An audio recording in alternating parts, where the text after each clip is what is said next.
All right, type lovers, let's do this. Come on in if you want to get closer. We have chairs up here. We have some table space. Let's get intimate. Thank you so much for being at our 4th Type Thursday event. We are so happy to be here. We were double booked, and that's why we're over here, but we're going to make the best of this. This is absolutely great. We're super happy to be here. Everybody's been, the staff here has been super nice. Hopefully, I haven't got to eat yet. Is the food good? Yeah? Fantastic. Fantastic. Well, Type Thursday, for who is new here, who's never been to, oh, I'd love to see that. Excellent, excellent. Well, Type Thursday is a meeting place for people who love letter forms. That could be typography in branding, UI, UX, anything, greeting cards, wayfinding. Look at that beautiful neon sign right there over us. Order here. Type communicates, and every day, and we use it every day, but few of us are passionate enough to get together to come talk about it for an hour and a half. So thank you for being here. So Type Thursday is not a local chapter. We've only been here 4 months, but it's a global chapter. And I'm meeting tomorrow with the Armenian chapter tomorrow, also Los Angeles. But we're very fortunate to be here. Thomas Jockin runs Type Thursday Global and is a huge advocate of type and also our chapter and making us better. And Type Thursday Los Angeles is our sister chapter, and we're very tight with them as well. Thank you to Dialogue for making this space available. Obviously, we're not over there, but we will be back there next month as well. I'll let you know at the end when that is. But thank you to Revolución. This is a new restaurant, and we are happy to be here, and they've been very, very helpful for Type Thursday.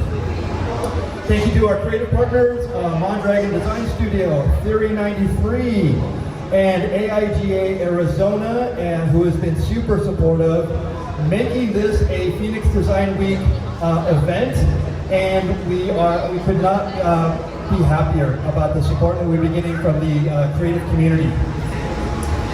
Thank you to Adobe. A round of applause for Adobe. They paid for your food tonight. Yeah. Absolutely, they have been super supportive, and it's been great. And again, hopefully we can get other sponsorships so we can keep on bringing the food here and keep on bringing you out here. My name is Michael Mondragon. I'm the chapter lead. I'm a branding designer, graphic design educator, and obviously the chapter lead of Type Thursday. Mike Scott is our dialogue lead, which I will be telling you what a dialogue lead does in just a minute. Where's Mernal? There she is. She's our welcome lead. She's been doing an outstanding job. Phil Benmore is our photo lead. Wave, Phil. Hi. There you go. And we are looking for an editorial lead. If anybody, oh my kingdom, for someone to help me with social media so I don't have to do it all myself. If anybody would love to help me and get mentorship and really excel with social media as a volunteer, I'm looking for an editorial lead, so please contact me. We're also looking for volunteers as well, and we're looking for presenters. We have 3 great presenters, and the one thing that I hear when I talk to people about presenting is, oh, I don't have anything to talk about, I'm not that passionate about typography. Yes, you are. What you do, you actually use typography in ways that you don't even know. You could be really valuable to a lot of people. So I want speakers, and I want you to be brave, because in 2017 I was brave, and now I'm standing up here running a Type Thursday event. So this is the Type Trip format. It is 10 minutes, 5 to 10 minutes of a presenter, and they will show their work in progress, and projects they're currently working on or passionate about. And then there's 15 minutes of discussion, so we throw it up to you. We want to know from the community feedback, and it's a safe space to get really some great advice from some great professionals. So We're going to start this way. We're going to start with Tanya, and then it's going to be Mia, and then Patience. So let me introduce our first speaker. This is Tanya Mehta, and she works at Basada AI, and I am happy to have you. So please come on up and let's see your presentation.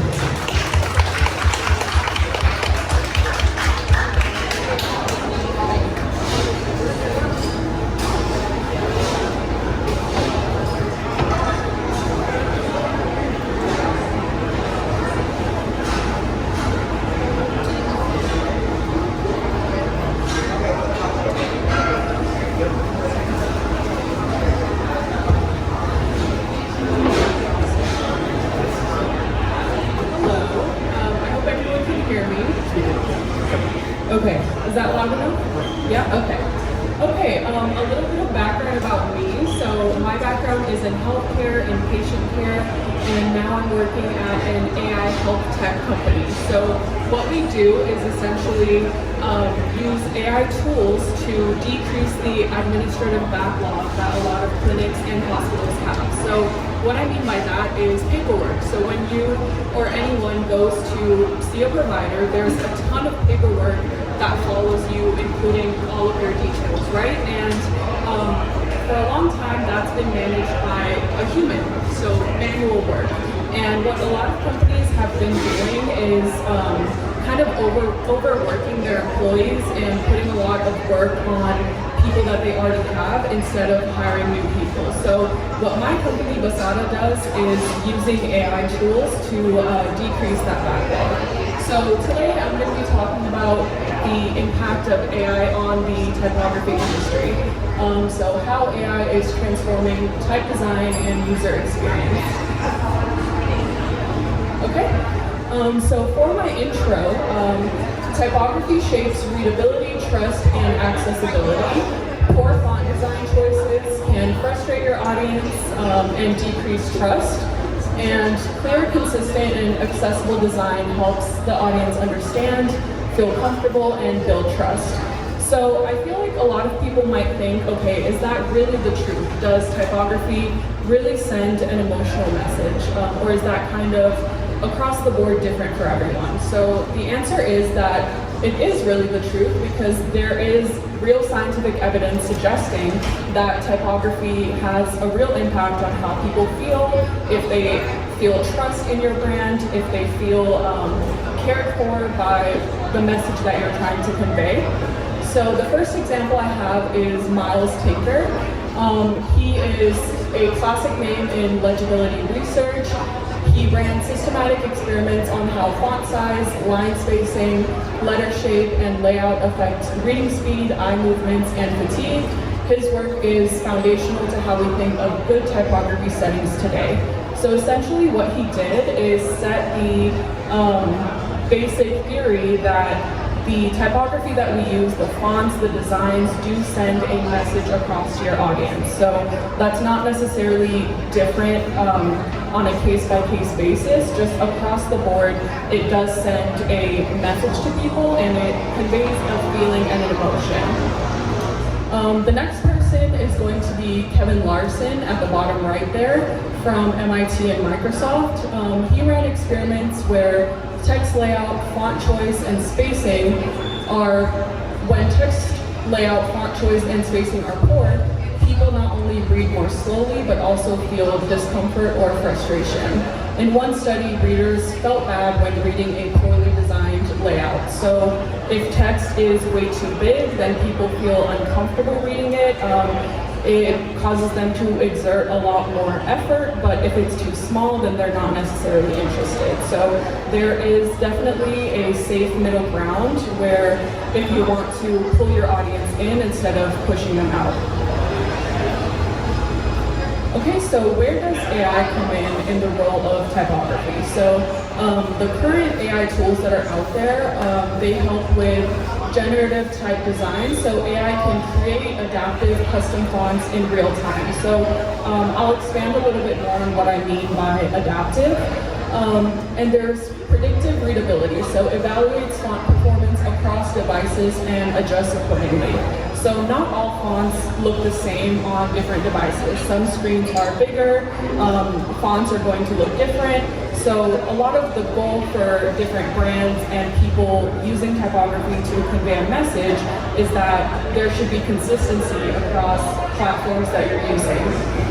And then accessibility optimizes text for visually impaired patients or your audience in terms of contrast, legibility, and sizing. So now just exploring some of the current AI tools that are out there in terms of typography. So some examples are going to be FontJoy, Typeface AI, Figma plugins, and Ideogram. So one example is FontJoy encodes fonts into vector embeddings and uses a neural network to compute similar or contrasting font types and then proposes pairings. The UI lets you lock choices and tune similarity with a slider. So essentially all the work that you would be doing manually, it kind of does it for you, and then it also is going to suggest font choices for you so that you don't necessarily have to think about it, but it will give you those suggestions. And then Typeface AI, which is a tool that's mostly used for bigger brands. Typeface's Brand Hub turns static brand guides into an intelligent brand kit. Agents validate outputs against rules, font sizes, usage, and personalized content while staying on brand. So raise your hand if you know what prompt engineering is. Yeah, so AI uses a lot of prompt engineering. So essentially, you write a prompt for the AI. So you're basically telling it what to do, and then it gives you an output. So for Typeface AI, what you do is tell it what exactly you want to convey to your audience. So you can say that I want a brand that is going to be tech forward, but not too intimidating, something that's easy to read, and then Typeface AI will give you suggestions based on your prompt. So these are just some examples. So we have Figma AI, we have Typeface AI, and then we have Ideogram. So these are all the current advertisements that these brands have put out on their typography tools that include AI. So why does it matter, right? So why does using AI matter? Why does it make it easier, especially in terms of healthcare? So the main idea is that fonts should change automatically to make text easier to read for each patient. So healthcare is really interesting because there's so many different interfaces that people use. So one example is going to be patient portals. So if you don't know what a patient portal is, it's going to be a secure platform where people can log on and view all of their healthcare details. So the font in the patient portal needs to be easy to read, accessible, and not too intimidating, and not something that's going to put people off, right? So it needs to be something that's easy for people to understand, especially when it comes to sensitive information like people's healthcare. And there are EHRs. So EHR is what doctors, providers, nurses use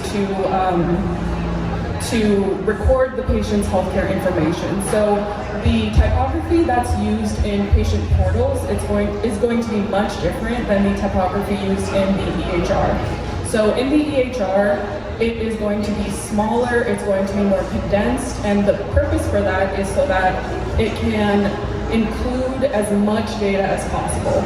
So doctors need to be able to include as much information about the patient as possible, but in the patient portal, where the patient themselves is going to be reading it, it needs to be easier for them to read, less intimidating, more inviting. So why does that matter? For documents that a patient is going to be reading, especially in their patient portal, why is it important for them to clearly be able to read it, for it to be accessible? So clarity is one major thing.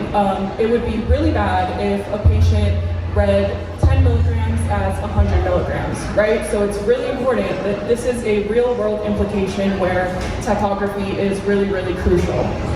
Another thing is equity. So people that have vision problems, that need more accessibility, they also deserve to clearly have access to their healthcare information. So this is where typography comes in and where AI helps that. And when things are easy for people to read and understand, it naturally and subconsciously builds trust in the brand. They feel cared for, they feel like you are putting in the effort to make things easy for them, and they naturally and subconsciously are going to feel more comfortable with the message that you're trying to convey. And then efficiency. So if patients aren't understanding what's in their patient portal, when they come see the provider, they're going to have so much more confusion, so many more questions. So this is where typography really comes in, and where different types of typography is so important across these different types of user interfaces. Okay, so again, this is where AI and healthcare and typography kind of come together. AI is able to help with personalized interfaces, so where text automatically adapts to the patient's needs. So if the patient is trying to zoom in and not necessarily able to, the AI is able to make the font bigger for them, right? Dynamic readability, so critical medical information is emphasized. So sometimes if there's way too much text, people kind of just skim over it, they don't really want to get into it. So what AI is able to do in terms of typography is if there's something that the patient or the audience really needs to know in terms of dosage of medication or any important information or warnings, typography can emphasize that. And then cross-platform consistency, so fonts can automatically be optimized for mobile, desktop, or kiosk. So of course, AI is a really, really controversial topic for many reasons. So these are just some opportunities and then challenges in terms of the intersection of AI and typography. So some opportunities, like I've said, is increased accessibility for not only in healthcare, but across the board, right? So when we're using typography, we should keep in mind that, people have accessibility issues. We need to be able to cater to them to make sure that we're reaching as many people as possible. And then automated testing for readability and faster iteration of design systems.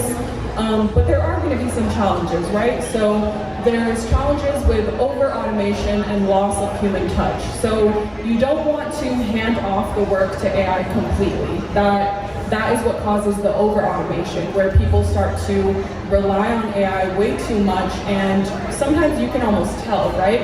When you've gotten yourself familiar with AI, you can tell when something is completely AI and completely devoid of human touch or human creativity. There's also algorithmic bias in font selection. So a lot of people get intimidated by AI because it seems a little too smart sometimes. When you give it an input and it gives you an output, it gives a really detailed response. But the thing is that the algorithm of the AI starts to learn what you're telling it over time. So over time, if you're using the same font and same typography, and then you go to it on a different day and ask for it to suggest you something, it's going to pick from the selections that it's already given you. So there's the creativity that a human being has versus an AI is never going to be the same. And then another challenge is going to be need for stronger designer-AI collaboration, and then training and education for designers on AI tools. So a lot of people, like I said, are intimidated by AI, and that can cause them to not want to learn it, not want to use those tools. So there is going to be a consistent need for education in the AI tools. So the AI tools that I mentioned earlier, like Figma, like typeface AI, designers are constantly going to have to teach themselves and learn and collaborate, right? To always be able to use their tools to the maximum efficiency. So what is the market impact? So like I said, typography, it's not just style, it's not just making things look good, it is an intelligent communication, it's a subconscious communication. You are conveying a message to someone, whatever that message may be. In terms of healthcare, that is typically the message that you want to convey, is that you want to convey comfort to the patient, the trust, adaptability, accessibility, right? So with AI, healthcare interfaces become more patient-centered, accessible, and adaptive in real time. So let's say that your phone dies and you want to access your patient portal on your computer. That it's important for the typography to be consistent on your phone and on your computer, because subconsciously that's going to create some sort of discomfort that why does the font suddenly look so different, right? It needs to be consistent, and also to preserve your branding, to preserve the message that your brand is trying to convey. It's going to need to be consistent across all different interfaces. So this is a real world example. So as I was saying, I work for an AI health tech company. The company is named Basada. Basada actually means simplicity in Arabic. So we are trying to simplify administrative backlog for providers, clinics, hospitals, right? So I actually got the chance, before I came to do this presentation, I was able to interview the marketing head of our company. And I asked her, why do we use the fonts that we use? What is the purpose behind those fonts? Because it's way deeper than the font just looks good, or it looks good together. So the message that we were trying to convey was a tech-forward but approachable. So one of the fonts that she used for the primary font was Cubat Sans, which is modern, code-like, yet soft. So we are a tech AI company at the end of the day, but our target audience are not necessarily tech forward or tech experts, right? The people that are going to be looking at our website are healthcare admins, people that are in private equity, and clinicians. So if they see a font that looks exactly like code, they're going to be intimidated. They're not going to want to read it. They're not tech people. It's going to be too much. But we still wanted to convey the message that we are a tech company. So Hiwat Sans was the font that went best with that. And then for the body text, we used Satoshi Light, which is highly readable, clean lines, and a modern feel. And the goal of using these fonts was consistency across emails, web, and presentation. So these are just some screenshots from our website. So as you can see, our fonts, it is very modern, it's very tech focused, but it's not necessarily intimidating to people that aren't too much into tech, right? So when people hear about Basada, because all of our business is on whether providers or doctors want to work with us or not, right? So when they go to our website is the first thing that they see. So if our fonts are too intimidating, they're not going to want to read it, and that just kills all of the business, right? So that just shows how important typography is. And the text is not too big, but it's not too small, so it's easy for people to read. And that is it. So that is my presentation. Yeah, and I have my Instagram, my LinkedIn, and my Substack. I write on my Substack about a lot of different topics. So I recently just published an article called 5 Cool Things Happening in AI This Week. So I'm constantly writing about tech, about medicine, science. So if anybody's interested, I would love to connect with you guys. Thank you. Thank you, Diana. Very informative. A lot of work.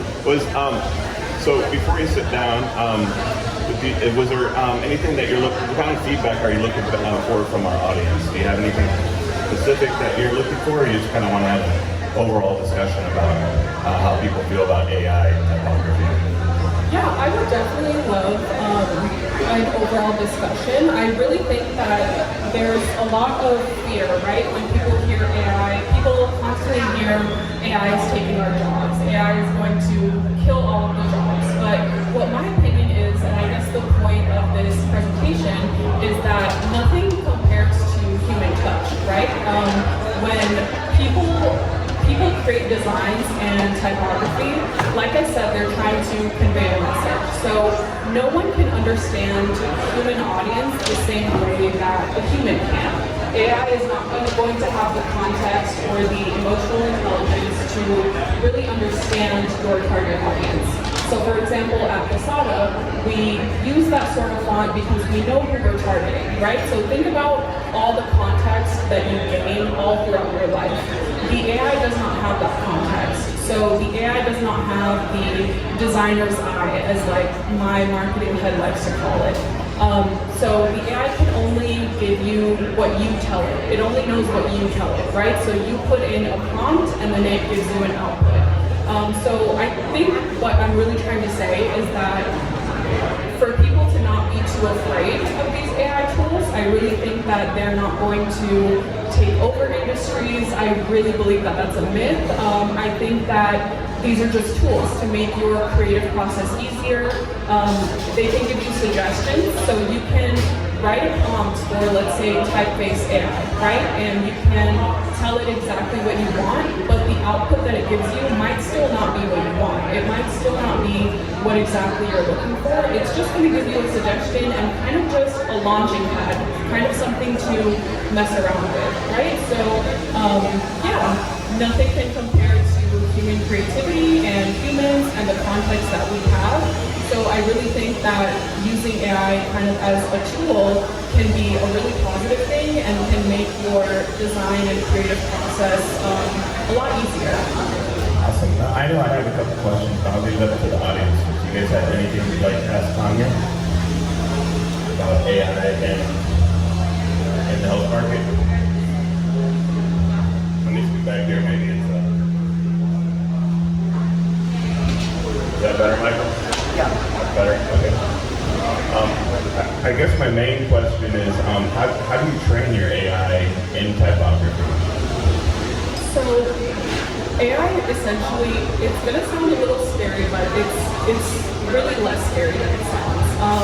The AI model, it's smart to a certain degree. So like I said, it only knows what you tell it, but the thing is that it remembers, and it over time starts to train itself on what you are telling it.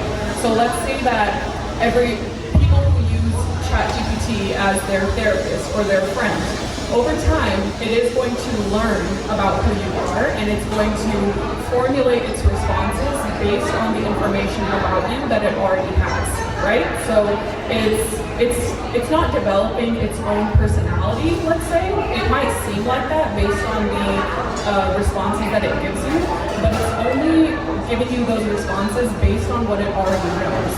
So, sorry, I totally forgot your question.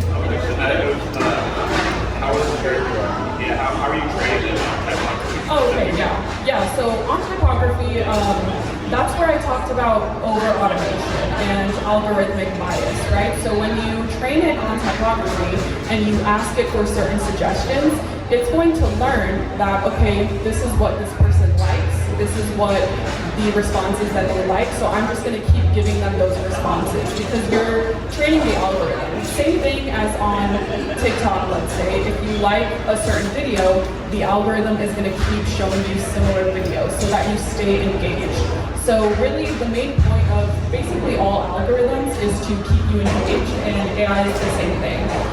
It's just going to learn what you like and give you more of what you like. So that's why it's really important to not fully rely on AI in your creative and design process, but really use it as a tool and take everything that it gives you with a grain of salt, and that it's just a suggestion. It's something for you to play around with, to just mess around with, to think about, but it's really not a replacement for human creativity. All right. Before we finish up, do we have any questions from the audience? All right. Can we give Tanya a round of applause? Awesome. Great work. Thank you. That was fascinating.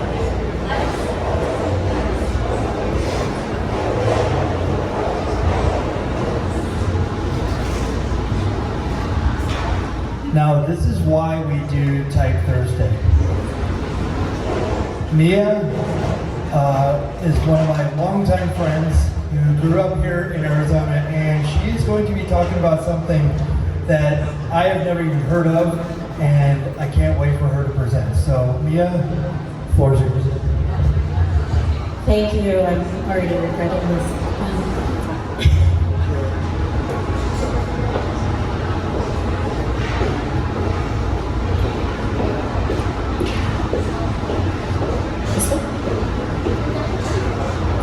y'all hear me? I'm afraid to work. Okay. Skektash, Anyan Hep Chigig Miyamada Banwar. My problem that I'm bringing to y'all is right here on the board. Take a good look, so you can find it.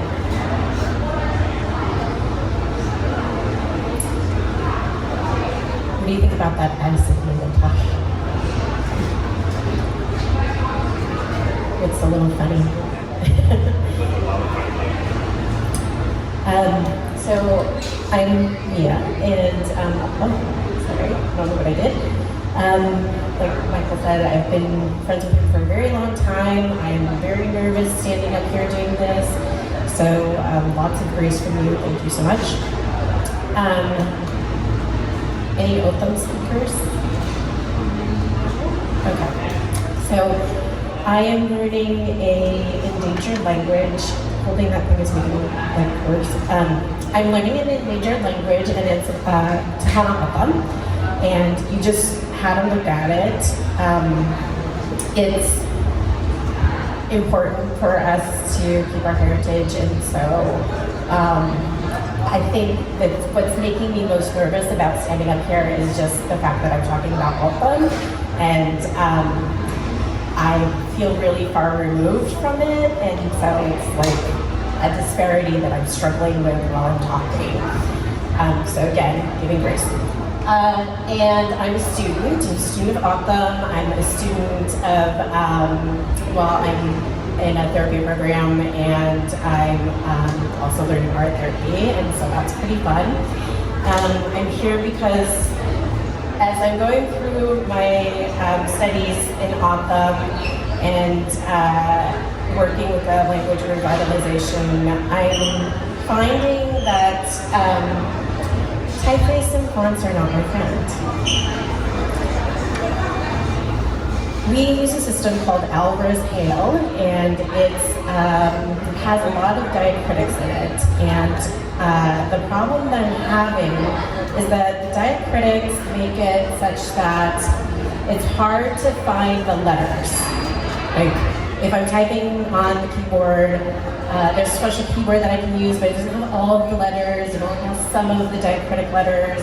And so then there's the sheet that I can go to find the diacritic letters, and I have to copy and paste them, and then I have to put everything together and sort of make it look similar in font. Is this making sense?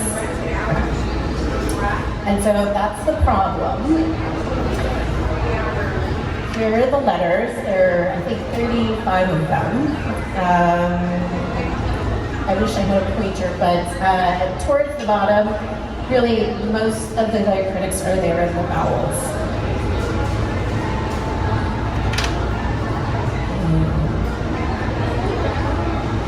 Here's the keyboard that I was referring to. It only has some of the diacritics. It doesn't have most of the vowels. So the special character vowels, it doesn't have. Those are all my hand-drawn lettering, which I then tried to put through the program and vectorize, and this is as far as I got, and I got stuck. So, sorry about that. So I used Calligrapher, and then I used Procreate, and then I used Adobe Illustrator, and now I'm out of ideas. So I was hoping that like all these brilliant minds around here might have some ideas, or maybe are familiar with similar characters in another language that might be helpful. And this is really important.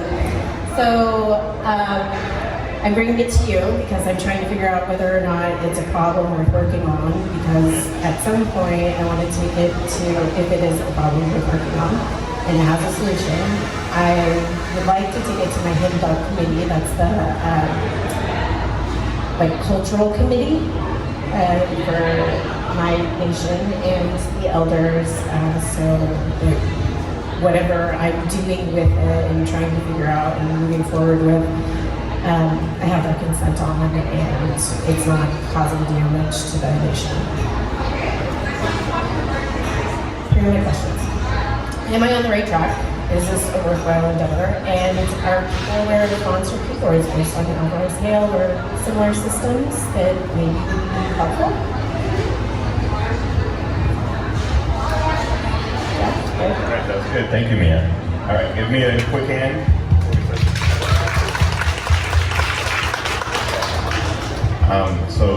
Before I have any input, do we have any answers to the questions that are up there on the screen? Has anybody in here created a font before? Oh, back there. Okay, so give me some input. Where should Mia start with creating this? Well, I think you have a great start with writing out all of the letters just handwritten and writing out the best way to represent all of those diacritics. I think the next step would be to, well, first of all, I think it is a worthwhile endeavor, and I think it's great that you're taking this language that doesn't really have a representation in typography and making it so, I guess. I know the program that I use to create my font is called Flipper Studio, and it's free, and it has a lot of great, it's vector editing but within the program, so it might be a good way to go with things. Flipper Studio? Yeah, like the word glyph and then studio. Thanks, Casey. All right, yeah, that was very good input. Casey was one of our presenters before, so very talented designer. All right, anybody else want to input? There we go. Hello, Mia. So initially, I really want to appreciate you for a very good presentation. It was really clean in design aspect, typography aspect, and us as audience aspect, because we were literally understanding what you were putting forth, what you want to communicate with the audience. So I love that a lot. And so to answer your questions, yes, I'll go one by one. That yes, you are definitely right on track, because the technical tools which I saw that you chose to explore, it may be design or typography, they are the best tools for the initial stage to start with, and even if you are a pro at it. So it's good to go. And one technical tool I can suggest is Photoshop as well. You can play around with the graphics and photos, images, create with the AI as well. So you can explore that technical tool. And the second one, answering it's totally upon you, because it's not what I think I can answer, but it's you who will decide the answer for it. But yes, I do follow you on Instagram as well, so I see how you are evolving. So I would say yes, it's a worthwhile deal. And I was not the one who was aware about the font and keyboards which you mentioned. So thank you so much for making me and introducing me to the field. Thank you. Em was another one of our presenters recently. I'm just curious, it's not one of these questions, but can you tell us a little bit more about, can you go back a couple slides to your handwritten notes? There you go. Are those all the characters you're looking for to reproduce that aren't on the keyboard? Yes. Gotcha. Okay, that's a lot. Except for the regular vowels, right? Like that.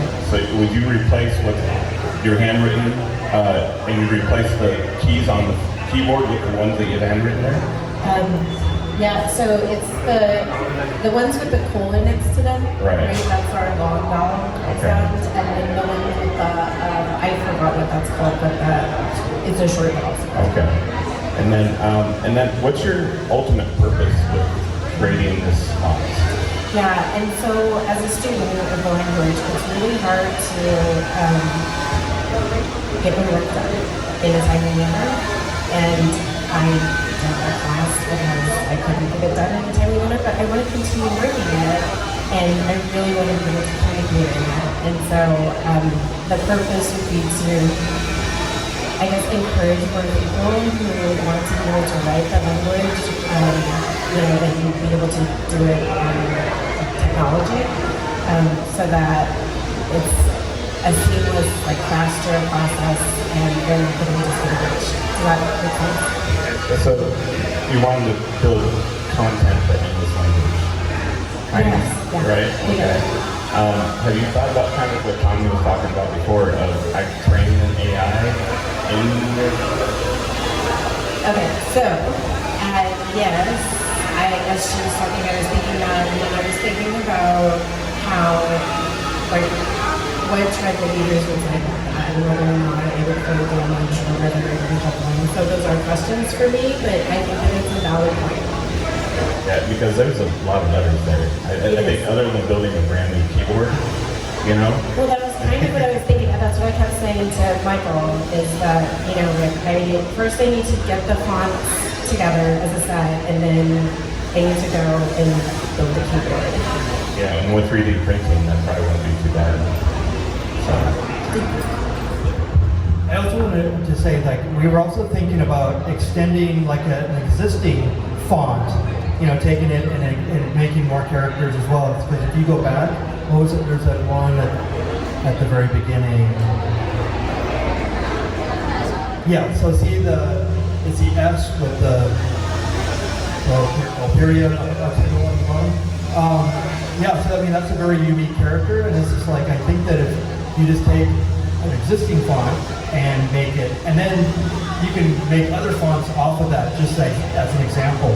So, there are obviously, similar characters, but yeah, but you want to make a keyboard out of this specifically, right? Yeah. Oh, sorry. Yes, so that it's, good. I'm yelling now. Yes, so that it's easy for people to type and able to have that, I don't know if anyone's taken an online course like we, but you have to get into these discussion forums and go back and forth with people, and it's so hard.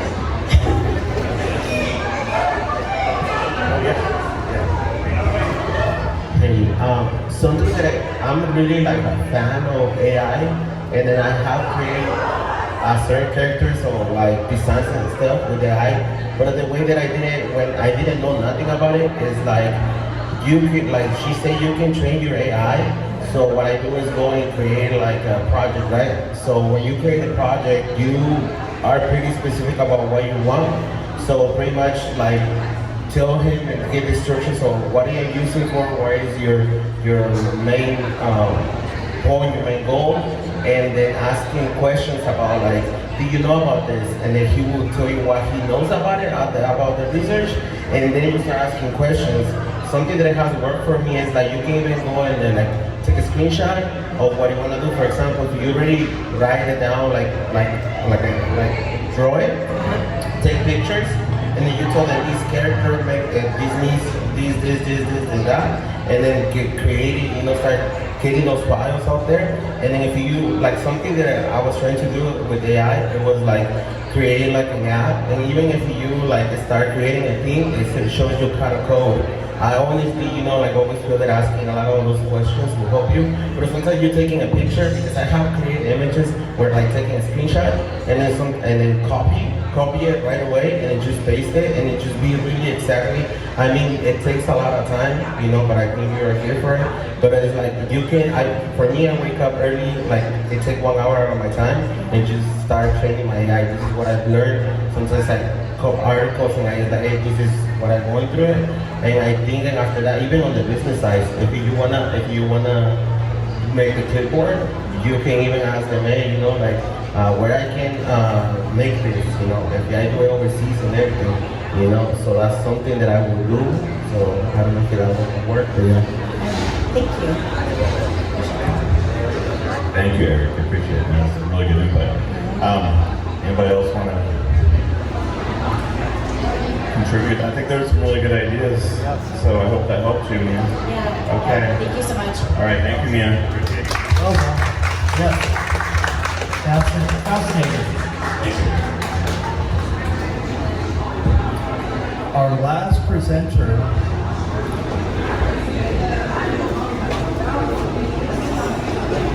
That's mine. This one. Hey, shout out to the construction workers working really hard on our presentation. God bless. Yes.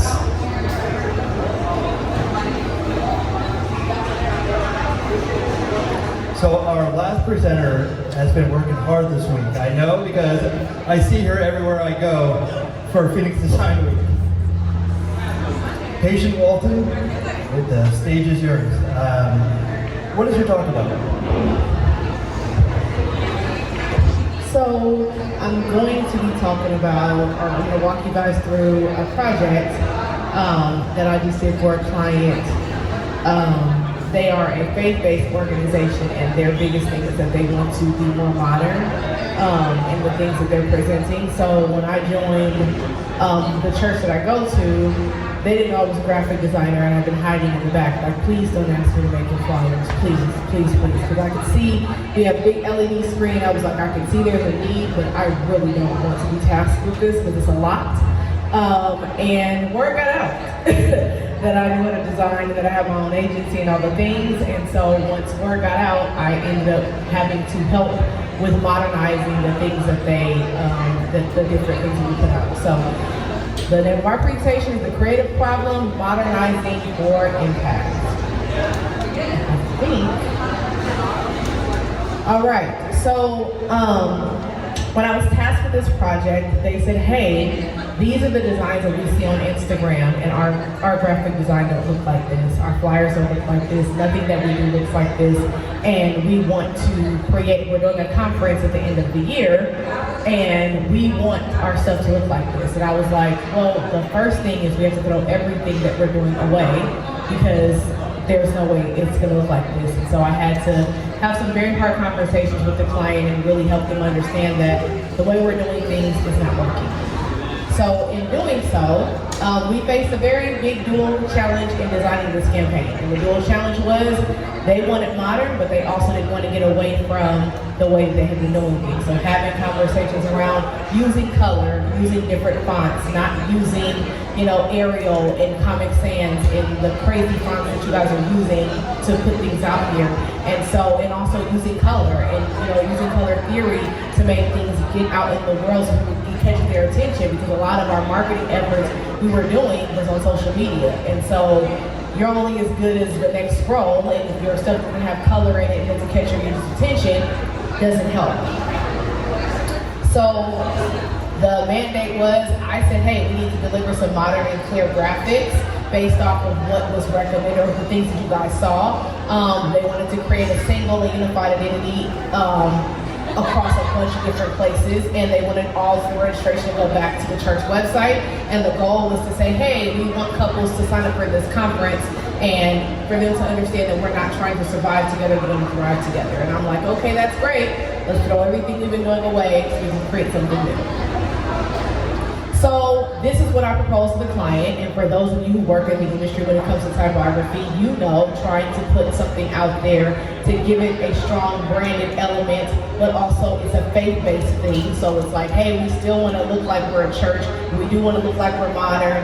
We want to make sure people know where to go register. And so one of the pieces of feedback that I said was like, hey, when people go to our social media, they don't know where to go register. So let's not put this small graphic at the bottom, or let's not put this small typography, or put register in small fonts at the bottom, and I kept getting feedback about, hey, let's put your names bigger on the flyer, let's use a different font or a different type that really draws people to the project, because you want them to register, and if they don't know where to go, that doesn't help. And you want them to know who you are, because you can't assume you have millions of users on the internet that they know who you are and that they want to come to your conference. So this is what we came up with as far as the typography was concerned.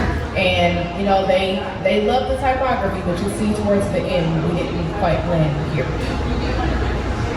I wanted to propose them, hey, we want a vibrant flow for every piece of graphic. So of course you're going to have the typography that makes sense in terms of your power couples graphic, but you want to make sure that the whole image ties into what we've created.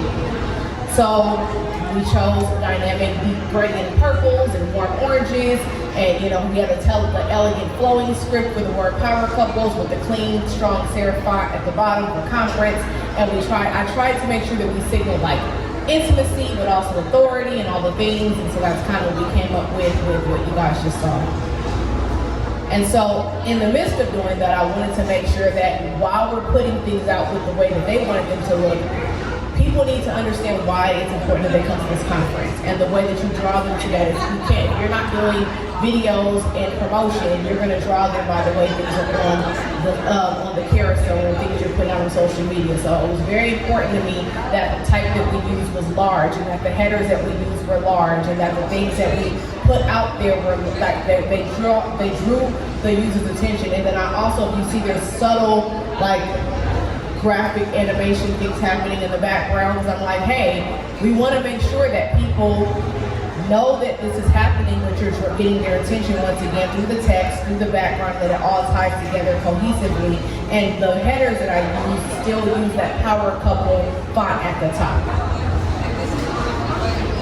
So some of the research and foundational strategy that I had was one, basically I have a plan that says, hey, we want a conference, here's the pastors, here's the guest speakers, here's the date, here's our audience. And so I had to literally go out and put something together for people who are not well-versed in the design world and they don't really understand. You have volunteer, and just for context for those who don't understand how faith-based organizations work, you have people who are volunteering their time to say, hey, I want to help the church create this. I may not be a graphic designer, I might not be this, but I like Canva, and I like to play around with pictures and colors and things.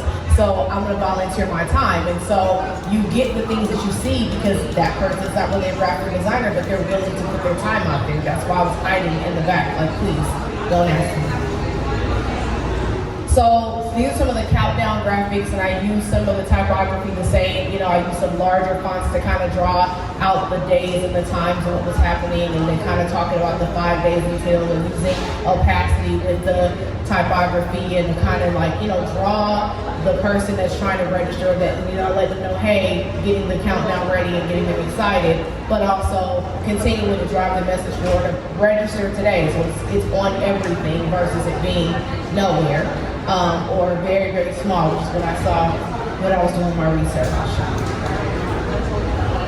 And then we have, so Facebook and Instagram stuff. So what I did was I put the typography there and, kind of put some banners together so that when people are on there, they're trying to get information, they see this is what he looks like when he preaches, or this is what this is what the message is like, and things like that. But also, you know who the pastors are, you know how to register, and this is some of the graphics that we're using for Facebook and Instagram to try to get registrants and let people know what they're going to get when they get to the conference.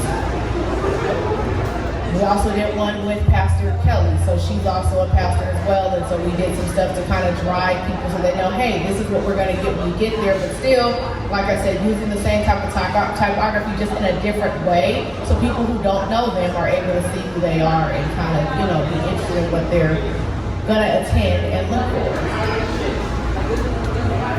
And then here's our graphic that's, kind of the email pop-up. So I wanted to change the type to make it more noticeable and to kind of, get away from the serif fonts and just really grab the user's attention so that when they go to the website, that I did not create, by the way, so please don't judge this, I didn't create that.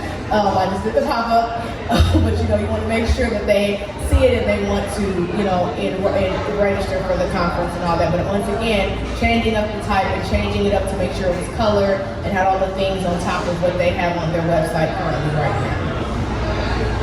And here's the email header, so it's the same thing, same kind of type, same kind of the whole thing that kind of matches. And so instead of having the date over in the corner, we move it around just so that they got used to seeing the stuff on Instagram. You got used to seeing the things that got sent out to you, so changing things around to make sure that I'm using type in a fun way, but that you're still reinforcing the date.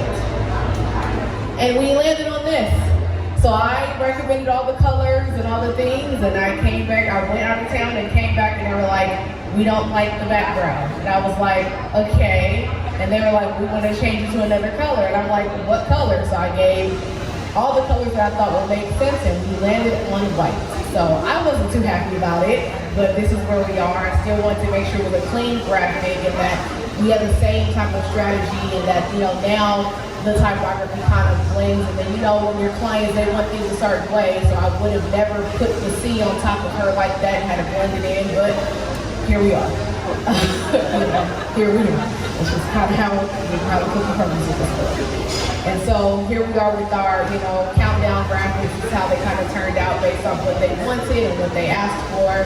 Once again, I wasn't the happiest camper, but the cookie crumbled and, it's on the ground now. And so this is kind of where we landed with the countdown graphics. And so you saw on the page where I had the pop-up, I used the same font or the same type for the countdown on the website graphics so that it kind of tied into what they see online. And this is how the pop-up kind of came together. So when I think about the journey that I've taken, I've been in church my entire life and just kind of done graphic design here and there within church. I have always recommended that the things look more modern and not look stale, and that you get people that want to come and don't see it and be like, oh my God, this looks terrible. And not that everybody's a designer, because I realize we're a very small subset of people, but you still want whoever's trying to come to show up based off what they see. And if they're not interactive graphics and they're not grabbing their attention, there goes your attendance rate, there goes, why are we doing this, right?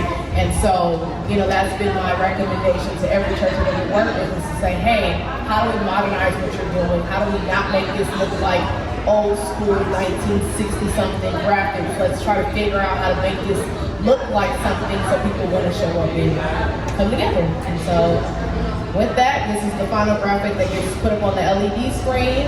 And yeah, that's pretty much all of my presentation. Thank you, Patience. That was, I agree with you. The colors you used was a beautiful fusion with the typography. So, is there anything you want from the audience, or you just want to have a discussion? You want to have them ask you questions? Like, how do you want to? We can have a discussion. Okay. Yeah, absolutely. Okay. So before we start up here, do you guys have anything you'd like to ask? Patience obviously has a lot of experience. This is a good chance to ask her some questions if you have your own issues you have to deal with clients. You want to go, Mike?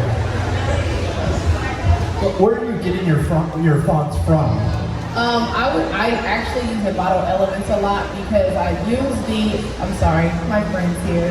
I use the Adobe font family, but a lot of times they're looking for more, I'm looking for more modern fonts, and so I find that the Bottle Elements has a lot of really cool modern serif fonts that kind of have some really nice way of making it tie into the branding of the church, and so I've been using the Bottle Elements a lot. And yeah, that's pretty much where I've been getting most of the fonts for this particular client. Yeah, do you customize any of your fonts? Absolutely not. Because here's the thing, if I take them, what I took them, and they come back and they say, and I tell them, I said this on a session that I spoke at on Thursday, I'm learning to detach from my work. And so I'm not giving the client my first, I'm not putting, I don't want to sound terrible, but I'm not putting my all into the first round of draft for them. Because for this client specifically, if I know they're going to change everything and I've customized fonts and I've done all of this stuff on this first round in draft, and when I get there and you completely destroy everything, in me learning how to detach, I say, okay, you have now decided you're going to change this, you don't like the way this looks, so now it's not customized, I'm going to take it back, I'm going to adjust it based off what you want, and then when we get to the final last round, if there's any customization that I see fit to add, then I'll add it, but I'm at a place now where it's like, when you have clients that you know, just because I've been working with this client for over a year now, I know you're going to take whatever I create and you're going to go look at someone, because you have these clients that say, ooh, squirrel, and so this church has this, and so because they have this, and I want this over here, and it's like, but we were done. And so now we're tearing this apart because you didn't like, you want it to look like someone else's church in Georgia. So there's that. So no customization for this particular client. If it's other clients but I know they kind of let me run with it, and they're like, hey, whatever you recommend, we like, and they're not going to do the ooh swirl.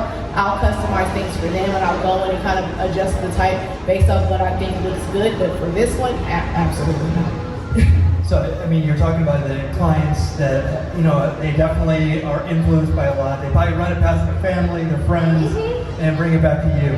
How do you deal with people or clients that do this a lot? Do you ever have them come to you with stuff that they've made? That's a new thing.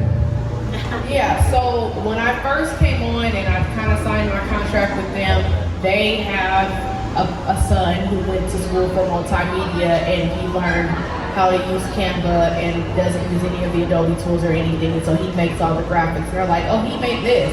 And I'm like, okay, what's your point? Like, I get that this is your kid, and you know, he went to college and got a degree, but I've been in the industry for 20 years, and this is not effective. The data's wrong, there's misspellings everywhere. It's not his fault, but the bottom line is that you can have him create whatever you want him to create, but I'm going to come to you with something different, and it's going to be cleaner. And so when I first started with them, I started out working with the pastor's wife on all of her books. So that's how they found out that, oh, she actually designs things. So I was doing book formatting for her and cover design and things like that. And now it's now trickled into, can you do the marketing campaigns and all the other things just based off of what they see me do and the versatility and all the designs I've done. Because with her books, she just wanted to look nice. So she's like, I want this color, I want this, and I would just have the best time of my life. With this, you got everybody around the table that's putting in their input that really is like, you're not the end user. And so that's also what I'm detaching, is realizing you all are inside the four walls. There are people outside of the four walls. So whereas you think that it should look a certain way, you're not the one interacting with the graphic, you're not the one clicking on the graphic, you're not the one accessing the information and registering for it. So you're giving me recommendations based off of you being inside the four walls and wanting people to register. Let's have a focus group with the people that go here and see if they understand what we're trying to portray on all the graphics that I didn't touch. Thank you so much. Aside from just life experience, you have, it sounds like, really owned the craft of detaching. Are there any other tips that you have when going through that process and working with clients? How, like you shared with us, you kind of knew not to give your all in the first draft. So first, I have a two-part question. First, what helps you kind of discern how much to give to that first draft? And then second, what are your top tips for detaching beyond just being burned by clients? So it took a minute for me to get to this place with this particular client, but I have a very good judge of character. I didn't get a chance to show my About Me slide and all that because I didn't want to take up the whole time of talking about all the things I've done in the last 27 years of being in the industry. But in corporate, I learned that you have the ooh squirrel people that like to see what everybody else is doing, and so I know that personality type. And so when I joined this team specifically, I saw I was a very good judge of character. And I was like, oh, okay, and I do a lot of listening.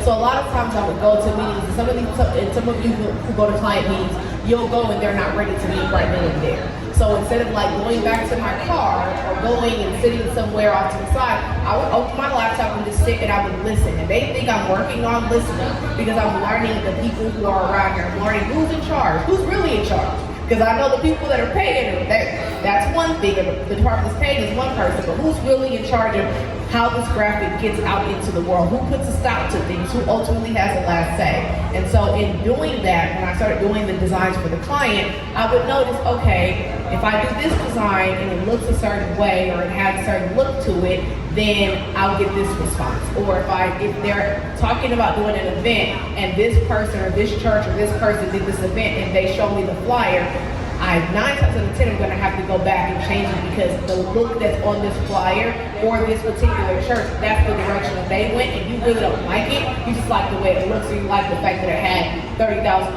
likes on Instagram, right? And so what I've learned is I just pay attention. I'm very quiet when I'm sitting around and I'm listening to the client talk, and so that helps me to say, okay, you don't really know what you want, and so because you don't know what you want, what I'm not going to do is put 20, 30 hours into this one product because I'm asking you clarifying questions. And you're saying, oh, I want blue, light blue, dark blue, yellow blue, whatever you think is perfect. Okay, you don't know what you want. So, so knowing that that's what they're doing, I'm not putting my all into that project because I'm having a conversation with you and you clearly don't know what you want. So I'm gonna give you 3 options. Out of those 3 options, let's figure out what design direction you want to go in. And I'm still removing myself from those 3 options because I know you don't know what you want. So that's part 1. The other part of detaching myself is realizing that I used to carry on my projects like they were my kids. I have a 9-year-old and a 10-year-old at home, and I would, go to the moon for them, right? I used to carry on my graphics like they were my children, like they were some type of like, oh my God, I can't part with them, like you can't change it. Just like your kids are gonna disappoint you, your clients are gonna disappoint you. And so when I realized my kids weren't perfect and they're gonna go to school and act as if they don't have any home training, I realized, hey, my clients are gonna act like they don't have no home training and they're not going to give me the same interaction with, and the thing is, they're gonna look at it for 10 minutes after I spent hours working on this and I'm up to 2 o'clock in the morning. You're gonna look at it within 10 minutes, you're gonna say, I don't like that. So I've gotten to the point where I'm like, here you go. You don't like it? Okay, cool. I'm gonna go and fix it. And I just, it's why. Like I'm not stressing over them. I'll stress over other things, but not the fact that you can't figure out whether you want paralegal or name. Like, not happening. Thank you, Jordan. All right, and I just have, do we have any more questions? Okay, I just have, oh, there we go. Thank you, Patience. I like that graphic you had that had the cutout pastors and it had the video. Was that Canva? Unfortunately, yes. I liked it. Because once again, like I have to create the graphics for their team to access it, so I would like to put it somewhere else, but they would prefer Canva, so that's why I'm here. When you showed the final graphic, I was pretty disappointed. Like the white, because all the purple and blues, it felt like passion and love. And I was like, whoa, this is great. And they went to like a dramatic movie screen title. I don't know, just went a weird direction. So sorry that happened. What I was told was that we went orange on that background. And I was like, okay, well, we can check. Because originally on that background, I had their picture changed to black and white, so that way it would stand out. They didn't like that. And they said we look orange, and then we ended up there. No, that was great. I was shocked. It was like a shocking ending. Absolutely. Imagine how I feel. The campaign goes live in a week, and I'm like, I want to unfollow. I don't want to look at it. I don't want anybody to know look at it. That was fun. All right, thank you. Thank you, Jack. So this is just a designer question. How long did it take you to get that font pairing? Honestly, because I've been doing it for so long, and I have like, this is gonna sound terrible, but most churches and faith-based people, they like serif and cursive fonts paired together for whatever reason. And so I always have like a list of like, this goes wrong with this, just because I know that that's something that they like. But I will say it didn't take me long actually. When I realized that that's what the direction they wanted to go, I just kind of played with it until I got what I wanted. Yeah, it looks great. I'm in agreement. When you showed your graphic on top of their website, I thought you graded out their website so the graphic popped, but that's just the way the website looks. It's just so they like everything gray. Yeah, it's Okay. I don't know. I'm like, I've been having a conversation, they're like, we need to fix the website, and I'm like hiding in the corner somewhere like, no, let me do it. But even with your font pairing from your logo to the countdown, the numbers you use, that's a really nice font pairing there as well. Keeping that nice elongated numbers inside that space, that's really nice. It was really important to me on this project that I utilize negative space. I think a lot of times you have a lot of, in faith-based things, they like to use a lot of like floating heads or floating bodies to kind of, put out that we have this person speaking. So for me, I was like, it's always negative space around this floating body. So I wanted to figure out how we utilize the negative space to make sure that the user or whoever is accessing the graphic kind of saw that, hey, there's more than just being over their head or underneath the body. Like I really wanted to draw that out. Beautiful. Would anybody like to give their input before we finish up? Okay, can we get Patience in here? That was really beautiful work. Outstanding. Tremendous. So we also are giving away books. If you signed up early, you got in the drawing, so let me do that right now. So our first one is a type journal, and this is a really cool book that you can actually practice your typography in. And let me, Mike, could you hold on to that for a second? So if you bought more than one ticket, you got more than one entry in here. So let's see if that actually comes to fruition. All right, see what we got. And see you. See? Miriam. Is Miriam here? What do you got, Miriam? All right.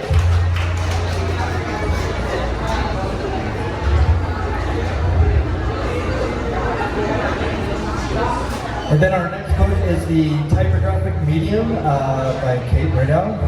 This is a very interesting book that kind of defies description right now. It's probably too long, but let me spin it or close that. And spin again.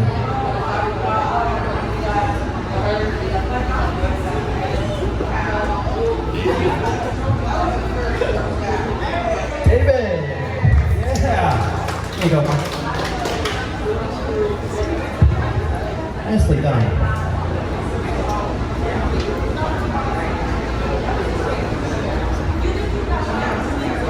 So 3 outstanding speakers. If you would like to come and speak and get a typographic project that you're in work or anything that's typography related, please reach out to me, DM us. We will be back at Dialogue on October 23rd. So please plan to be here. If you're not following us on social media, this is our Instagram. You can QR code it right here. That has all the updates for us. Thank you to Adobe for sponsoring the food here. They were great. AIGA Arizona and Phoenix Design Week for including us. The reason why we're doing so well is because of a great turnout like this. So please give yourself a round of applause. You guys are awesome. We will see you in October to talk more typography. Thank you for being here. Good night.